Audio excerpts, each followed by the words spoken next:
Jamshed road पे भी है हलवा पूरी, जहाँ जमशेद रोड पर्दा पार्क के सामने हलवा पूरी मिल रही है। वहाँ पे रात तक मिलेगी, 12 बजे तक। जाना है तो चले जाओ। और भाई को बोलो ये सत्तारी मस्जिद में भी ख़त्म है, हमारी जो घर के नीचे सत्तारी मस्जिद है इसमें भी ख़त्म है, बिरयानी है।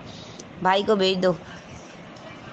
तुम्हें कोई जगह पता हो तो तुम मुझे बता देना, बाकी मैं तुम्हें बता दूंगी, मुझे सब पता है।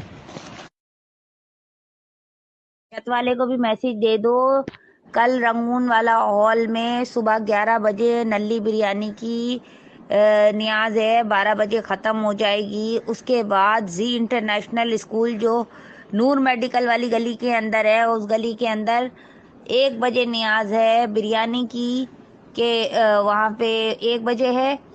और आपका रात को इशा के बाद, आज रात इशा के बाद धोरा जी में किसी से भी पूछ लेना, F